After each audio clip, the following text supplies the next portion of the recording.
Góðan daginn, kæri gestir og aðrir viðstaddir og Buggi aðalega.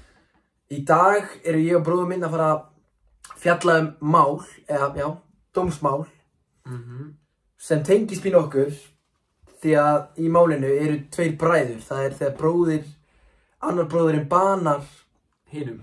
Þannig þetta tengist okkur og líka, þetta gerist á Suðurlandinu, þetta gerðist í Árnessýslunni.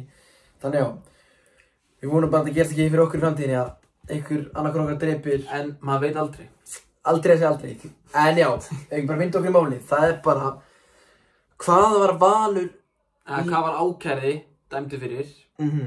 Og sá ákærði í málinu var Valur Lýðsson og hann var upphaflega dæmdur í Héraðsdómi Suðurlands fyrir manndráp af gáleysi. Samkvæmt almennra hegningarlaga og hlaut 7 ára fangelsisdóm. En ríkissaksóknari, hann áfrýjaði dómnum og fór fram á 16 ára fangelsi í Litla-Hrauni, 16 ára fangelsi. En í Landsrétti var refsingin einungis þyngd í 14 ára fangelsi. Frá 7 í 14. Út af því að því þá var Valur dæmdur fyrir manndráp af ásetningi en ekki gáleysi. Þannig að það hækkaði dóminn bara helming. Tvöfaldaði dóminn, þannig Þá fyrir við bara næst spurningu, þetta eru 5 spurningar sem við förum yfir. Og þá vindum við bara spurningu 2. Dóð. Hvernig er dómurinn og rökstuðningurinn fyrir honum?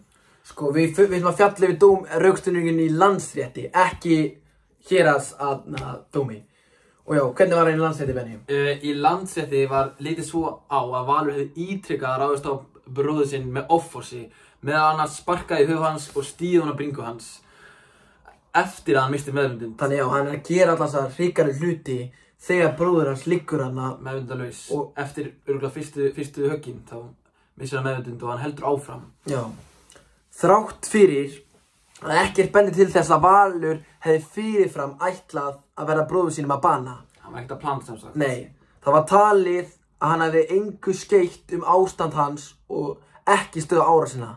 Það var alveg sama í hvernig ástandi bróður hans var í, hann hélt áfram. Og þess vegna var hann dæmdur fyrir manndráp af ásetningi. Hann bara hélt áfram og hann svíst einskis. Þetta var, Ok, þá var það spurning 3, Bjarni. Take it away. Það eru hver eru helstu atriðin í vörn Vals. Valur hélt því fram að hann muni ekki til atburðun vegna ölvunar og neitaði að hafa banað bróður sínum af ásetningi. Sem sagt, hann segist ekki að muna eftir þessu vegna bara ölvunar. En verjandinn hans fór fram á sýknum eða dóm fyrir líkamsárás til vara. Sem sagt, þetta hefur bara verið líkamsárás sem er veik vörn á okkar mati. Áfengi afsakar ekki neitt, þannig Og þá er það spurning 4. Hvað kemur fram bakgrunn Vals? Bjarni, getur þú sagt okkur aðeins frá því? Já, það er bara Valur Lýðsson var bóndi að Gýgjarhóli 2 í Bláskógabyggð. Þú kannski þekkir hvað það er, Björgi? En engar upplýsingar komið fram með menntun eða eitthvað slíkt. Við höldum bara hann bara að klára grunnskóla og orðið síðan bóndi. Já, líklegt Og hann hefði ekkert verið með einhver fyrri brot. Nei, en samt er sagt vinur hans, það kom í frétt að vinur hans sögðu að hann hefði átti til að vera ofbeldisfullur undir áhrifum.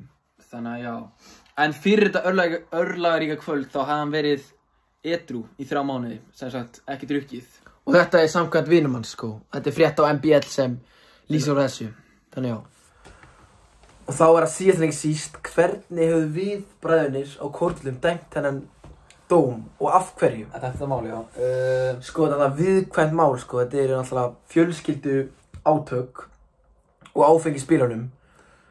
En ég samt trúi því þess að Valur heldur að hann aldrei ætla að bana bróður sínum, Ég vill trúa því, skilurðu. Ég er náttúrulega ekkert menntaður dómari og vill helst ekki setja mig í stöðu dómara. En við þurfum samt að mynda okkur afstöðu. Það er partur af verkefninu, það er bara heilbrigt að okkur hugsa. Ætli við höfum bara ekki verið í svipuðum dúr og hvað var það, Landsréttur? Kringur þessi 14 ár. Já, en náttúrulega að sparka og bara mistýra hann bróður sínum og drepa hann. Bara þegar maður meðurlaus, halda ofbeldir áfram. Það er bara Þrátt fyrir hann segist fyrir að hafa verið ofur ölvið, þá bara er svona villimeska, hún bara líðst ekki hér á landi. Hér á landi, og sérstaklega ekki bara hér í nágrenninu, Þetta er bara hálftími burtu frá Kornvöllum, 45 mínútur. Og annarlega þegar eru svona grimm ofbeldismál, það eru oftast kannski heyrum af því niður í bæ eða einhvers staðar þannig í Reykjavík. En þetta gerst bara Á bóndabíli einhvers staðar. í Árnessýslunni, bara á saklausum sveitabæ, sko, þannig að þetta er... Já. En Þetta var líka mjög umtalað mál þegar kom í fréttirnar, ég man alveg eftir því og frændi okkar sem er mikið fyrir svona mál, hann var með þetta á heilanum og var alltaf að fræða okkur um þetta, þannig að, já. En já, við bara þökkum fyrir okkur og ég vona að þú hefur kunnað meta þetta stutta vídeó.